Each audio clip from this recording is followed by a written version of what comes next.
Boa noite. Paz e graça a todos. Eu sei que nem todos aqui são pais, mas eu acredito que não precisa ser um pai ou uma mãe para saber que as crianças, os filhos, aprendem muito por imitação. Aprende muito observando, imitando o exemplo prático dos pais. O jeito como eles tratam o garçom no restaurante, as atitudes e falas quando está assistindo um jogo de futebol, o jeito de esperar na fila do banco, ou se não está pegando a fila do banco, quando o celular trava. As reações quando ele ou ela dirige. A verdade é que as crianças não são as únicas que aprendem por observação, por imitação. Durante um bom tempo da minha vida, vocês sabem disso, eu joguei basquete. E eu aprendi várias jogadas tentando imitar os profissionais daquela minha época e de épocas anteriores. Recentemente eu fiz um sorvete de queijo. Eu aprendi copiando as dicas e os métodos de uma pessoa na internet. Há muitas formas de se aprender e quando se trata de ensinar e aprender a ser como Cristo, eu acredito que ninguém supera a pedagogia ou a didática de Jesus Cristo. Resumindo ela numa palavra, seria discipulado. E o Evangelho de Marcos, dentre os 4 evangelhos, ele destaca exatamente isso, o discipulado. O objetivo de Marcos é mostrar como meros pescadores de peixes tornar-se-iam exímios pescadores de gente, de homens. E essa mudança ela não aconteceu da noite para o dia e nem do dia para a noite. Essa mudança ela acontecia à medida que os discípulos de Jesus conheciam mais e melhor o seu mestre, que não era somente um rabi inteligente, um rabi cuja identidade era divina, ele era o próprio Messias. Jesus era o próprio Deus em carne e osso. Quanto mais os discípulos andavam com ele, mais tinham a oportunidade de aprender dele e com ele. Às vezes por palavras, mas todas as vezes pelas atitudes de Jesus. E uma dessas atitudes se dá quando Jesus resolve viajar para o norte, para a região de Tiro e de Sidom, terras estrangeiras. Nós vamos olhar para o texto bíblico, mas não sem antes orarmos. Senhor, obrigado pela oportunidade de estarmos juntos, de refletirmos nessa perícope, nesse trecho, que o Senhor, Pai, nos abençoe e que saiamos daqui, Pai, diferentes, motivados a considerar melhor o lugar onde nós moramos, as pessoas com quem vivemos e o evangelho que devemos pregar para cada uma delas.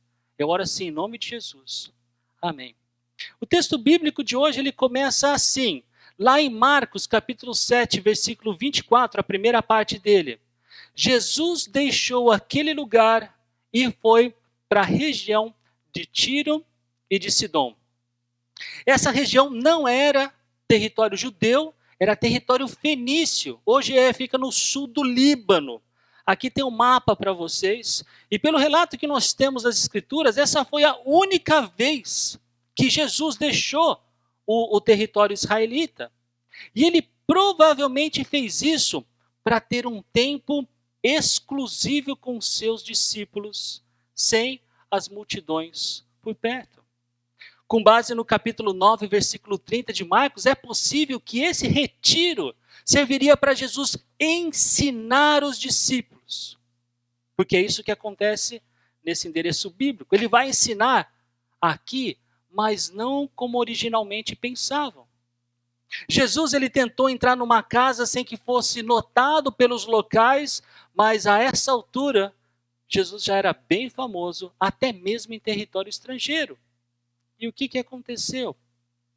Logo que ouviu falar dele, certa mulher, cuja filha estava com espírito imundo, veio e lançou-se aos seus pés. Ao que parece, essa certa mulher, ela já conhecia Jesus. E nós sabemos pelo texto bíblico que Jesus teve seguidores de muitos lugares, inclusive dessa região para onde ele foi. Em Marcos capítulo 3, versículos 7 e 8, nós lemos e provamos isso. Jesus retirou-se com seus discípulos para o mar e uma grande multidão vinda da Galiléia o seguia.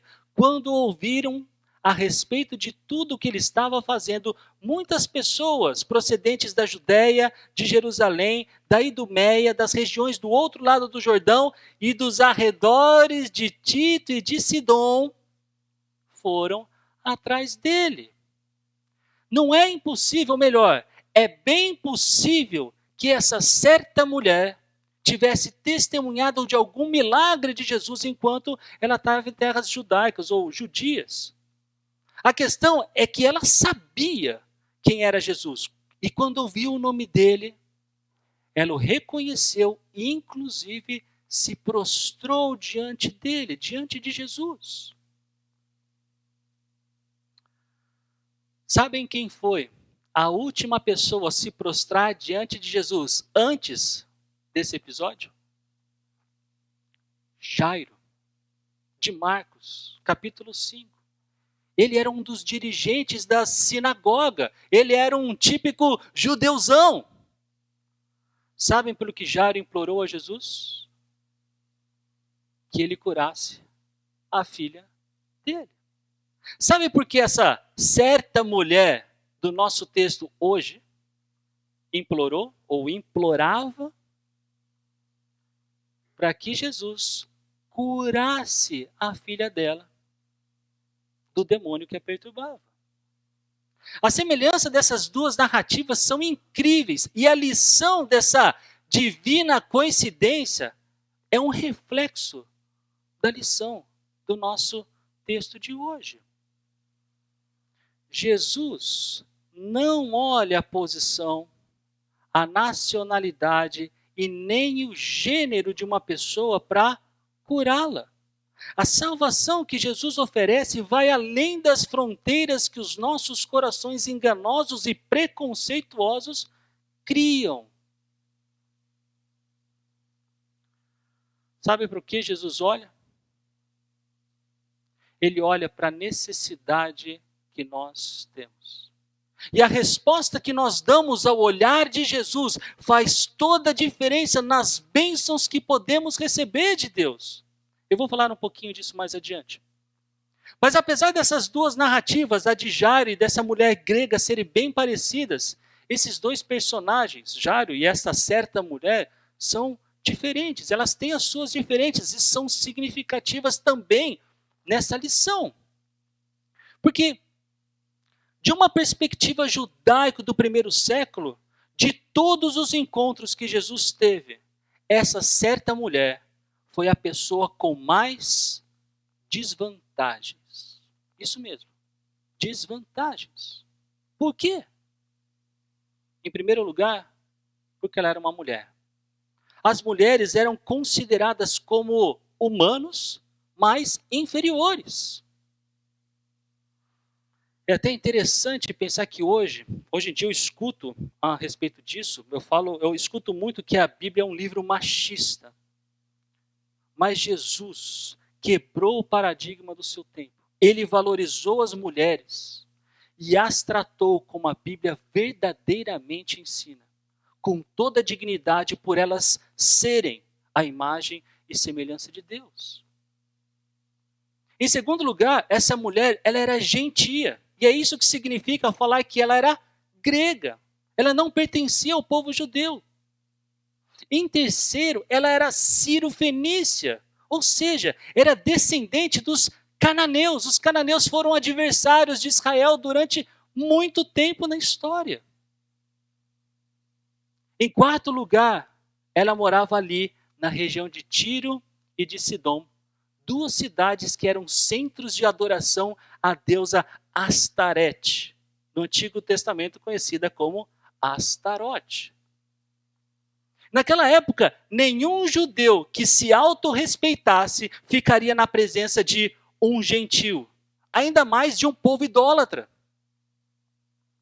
E é aqui que vemos outro reflexo da lição do nosso texto. Mesmo as pessoas consideradas impuras, inadequadas ou impróprias pelos critérios de uma sociedade ou religião, podem desfrutar da salvação oferecida pelo único e verdadeiro Deus.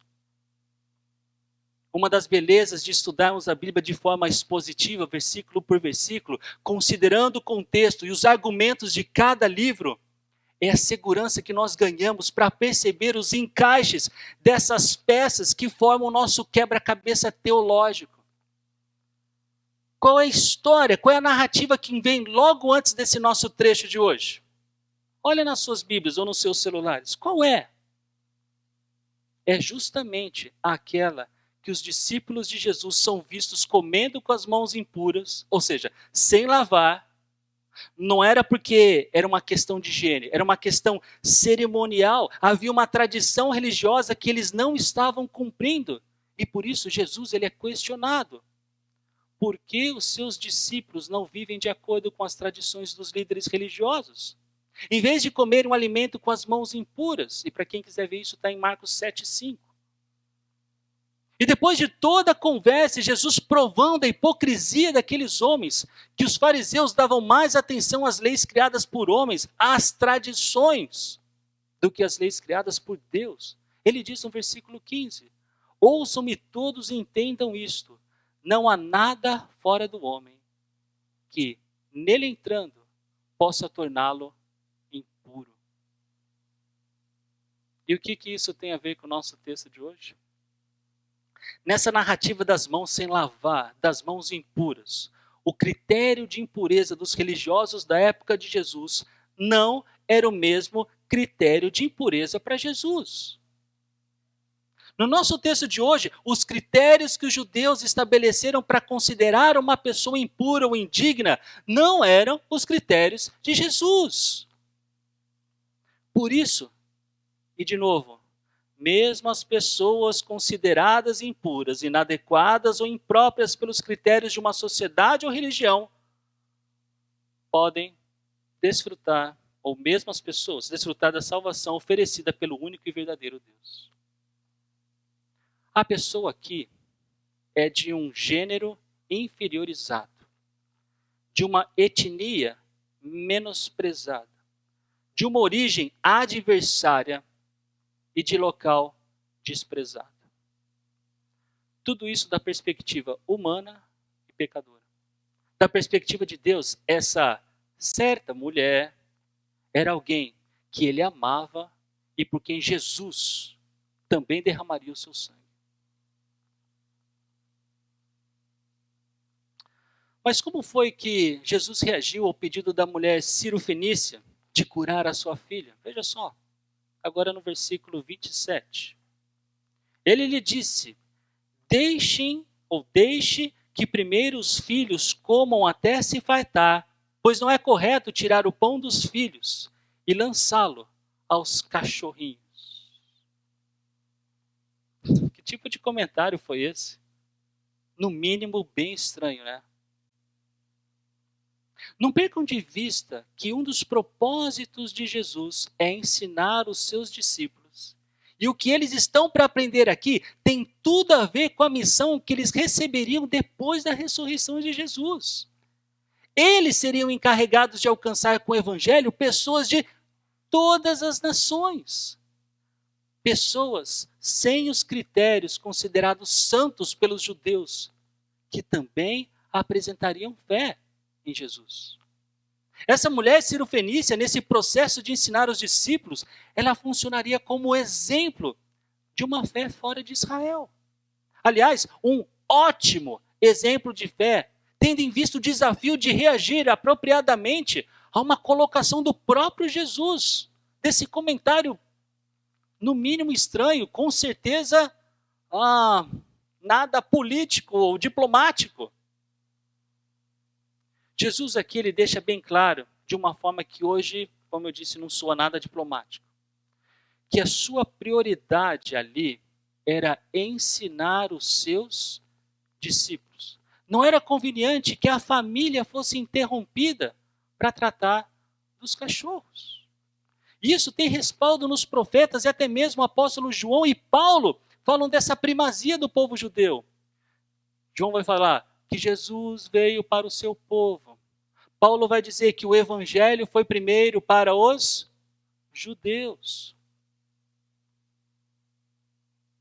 Agora, ainda que os gentios fossem chamados de cachorros pelos judeus e de forma pejorativa, isso é verdade. Jesus aqui ele usa uma outra palavra que também se refere a cachorro, mas não tem uma conotação negativa e pesada como a outra palavra tem. A palavra geralmente usada para se referir aos gentios entre os judeus é como talvez hoje nós disséssemos: ô seu vira-lata, era o cachorro de rua, era o cachorro que comia de resto, era o cachorro que estava cheio de piolho, com sarna que, enfim, a gente sabe que na nossa cidade tem um problema a respeito disso. São esses cachorros que você passa de bicicleta e vai atrás de você. Mas a palavra que Jesus usou é para o cachorro que era criado dentro de casa, como um animal de estimação. Ali está, isso daqui é só para deixar um pouquinho mais claro, mas de fato o texto usa a palavra cachorro no diminutivo. E a mulher, ela não só entendeu o que Jesus disse, como ela parecia saber mais do que reconhecer que o Messias tinha, naquele momento, prioridade com os judeus. Veja só. Ela respondeu: sim, Senhor, mas até os cachorrinhos debaixo da mesa comem das migalhas das crianças. Ao invés dela sair irada, ofendida, ela não era da geração mimimi. O conhecimento que ela tinha de Deus, de novo, o conhecimento que ela tinha de Deus era suficiente para saber que Jesus tinha o poder necessário para curar a sua filha. E que a misericórdia de Deus se estendia além das fronteiras de Israel. E como a gente sabe disso? Agora pensando nas palavras que compõem o texto em português desse versículo, Jesus, quando ele fala a respeito dos filhos, ele usa a palavra teknon, que significa os filhos biológicos. Mas quando a mulher fala a respeito das crianças, ela usa uma outra palavra, paidion, aqui traduzido por crianças, que ela é mais inclusiva. Ela incorpora os filhos daquela casa, mas também os servos da casa. Essa mudança de terminologia sugere que a mulher entendia que a misericórdia de Deus se estendia para além das fronteiras de Israel. Ela estava certa. Os judeus ou o povo hebreu nunca foram os únicos alvos da graça salvadora de Deus. E nós sabemos disso desde muito cedo nas Escrituras. Abraão, ainda que pai da nação hebreia ou hebraica, também é o pai de todos aqueles que verdadeiramente creem em Deus. Deus, ele sempre esteve interessado em buscar para si homens e mulheres pecadores de todas as nações. Pessoas que nunca mereceram a salvação, mas a receberam como um presente dado por Deus. Um teólogo ele escreveu o seguinte, ou da seguinte forma a respeito da mulher dessa nossa história. A aceitação da comparação, a resposta inteligente e o profundo respeito por Jesus em seu discurso mostram que sua confiança no poder e na boa vontade de Jesus não foi abalada.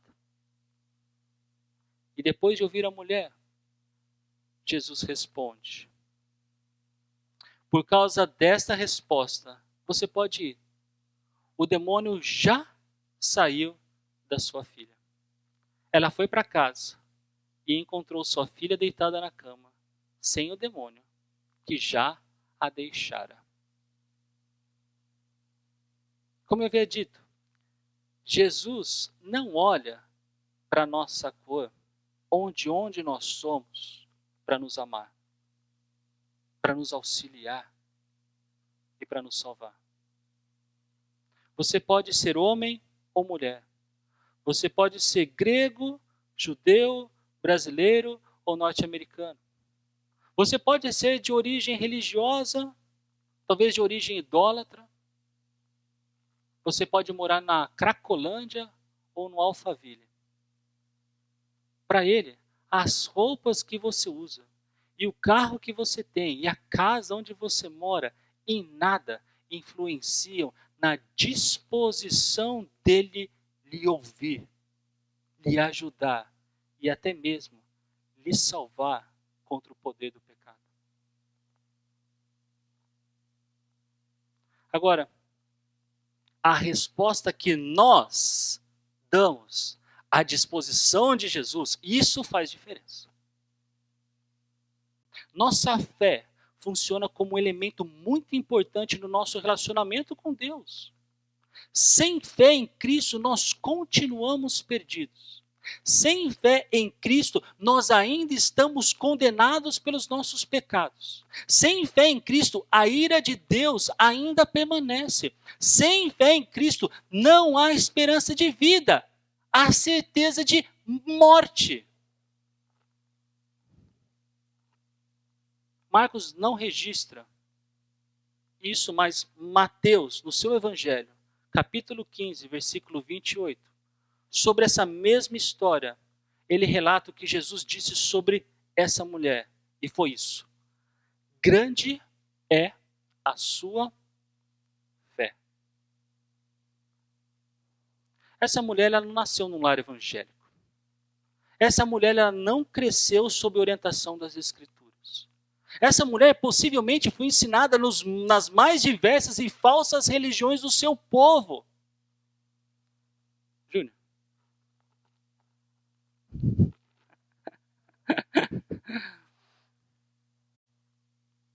Ainda assim, um dia ela foi exposta à verdade.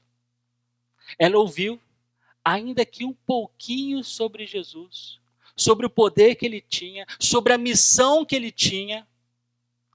Com o pouco que ela sabia, ela manifestou verdadeira fé em Jesus. Uma fé exemplar e que ensinava os discípulos algumas lições que também servem para nós. Ainda que a cura da filha da mulher cirofenícia tenha sido uma coisa maravilhosa, e aqueles que já passaram por situações com seus filhos aqui sabem quão maravilhoso isso realmente é. O ponto principal da narrativa não está na cura da pequena. O ponto principal dessa narrativa está na fé dessa mulher, caracterizada especialmente por exatidão, ainda que com muita simplicidade, coragem, ainda que com muito respeito, e humildade, apesar do desafio em reagir apropriadamente ao comentário de Jesus. Essa mulher, pelo que ela já havia ouvido e possivelmente testemunhado, tanto entendia quanto aceitava a graça divina, que apesar de priorizar Israel naquele instante, era tão grande que sobrava, caía as migalhas, e sobra para todos. É muita graça. É graça que superabunda. Uma salvação que começou pelo povo hebreu, mas desde o começo tinha como alvo toda a língua, toda a raça desse planeta. Não há nenhum povo melhor do que o outro. Não há nenhuma nação mais favorável para que Deus haja em favor ou superiormente a outra. Não há nenhuma sociedade que não haja necessidade de se render ao Rei dos Reis e Senhor dos Senhores. Todos os pecadores precisam ser salvos e Jesus não abrirá mão de nenhum que se achegar até Ele com o coração quebrantado e humilde. Os critérios da salvação de Jesus não são os nossos critérios, cheios de preconceito, parcialidade e confusão. Por exemplo, você sabia que daqui 2 dias se comemora o Dia do Orgulho LGBTQIA+. Dia 28 de junho. Essa é a data. Ainda que fale-se do orgulho gay no mês de junho. Esse é o dia. Qual é a sua mentalidade quanto à salvação dessas pessoas? Qual é a sua disposição em falar do amor de Deus, em ajudá-los a discernir a verdade e apresentar o Evangelho? Será que esse é um grupo que está muito além das suas fronteiras? E os cegos? E os surdos? E aqueles com outras deficiências físicas? E os com deficiência mental? E os idosos? E os terroristas? E os abortistas? E os políticos de esquerda? E os políticos de direita? E as meretrizes? E os encarcerados? E os militares? E os universitários? E aqueles que têm problemas com drogas? E os indígenas? E os estrangeiros? E os caipiras? E os sertanejos? E aqueles que se parecem comigo, tão pecadores quanto eu sou?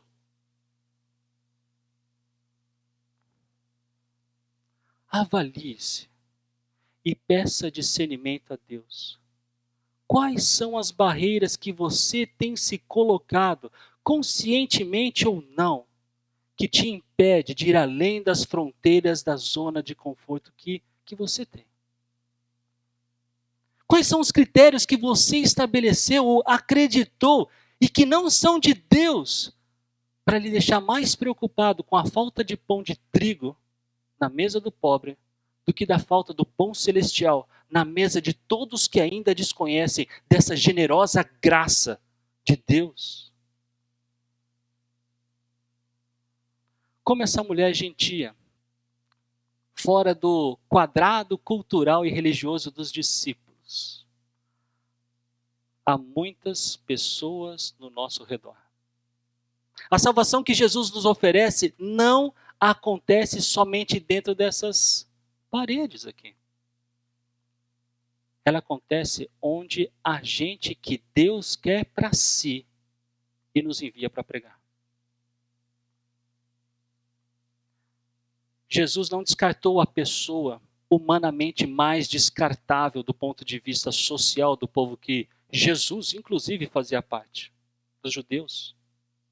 Quem somos nós para deixar de fora qualquer pessoa que Ele nos der oportunidade para anunciar a salvação que um dia recebemos como presente? Ter a certeza da nossa salvação não deve ser a nossa maior alegria. Nossa maior alegria deve ser o reconhecimento de que podemos ser instrumentos de Deus para ir além das nossas fronteiras pessoais e comunitárias, para semear a graça de Jesus Cristo. Essa sim é a maior alegria que devemos ter. Se você é membro dessa igreja, essa é a minha expectativa. Mas ainda maior, esse é o mandamento do nosso Pai. Vamos obedecê-lo juntos? Senhor, obrigado pelo exemplo que Jesus nos dá. Não somente em palavras, no ensino, mas nas próprias atitudes dele. E obrigado pelo registro que nós temos, por podermos aprender dali. Senhor, nos use para alcançar como as crianças de Quixaba. Como outras famílias, Pai, que estão espalhadas por esse sertão afora, especialmente aquelas na zona rural, onde a Tua palavra dificilmente chega. Senhor, nós estamos dispostos. Faremos de acordo com as possibilidades que nós temos, mas nos incomode as fazemos pela fé, junto ao poder que o Senhor tem e tanto revelou para que nós pudéssemos crer e saber que o Senhor faz. Nos dá a oportunidade, Pai, de desfrutar dessa alegria, já reconhecedores, aqueles que creem em Cristo, da salvação que o Senhor mesmo nos garante, mas também de sermos veículos para que mais pessoas possam fazer parte da nossa família. Independente da cor, independente do dinheiro, independente da origem, Senhor. Quebra os nossos preconceitos e nos coloque, Pai, diante de pessoas que precisam ouvir da verdade e que nós, graciosamente, apresente a Tua graça e elas tenham fé, para que então façam parte conosco dessa família que o Senhor tem juntado. Eu oro assim, em nome de Jesus.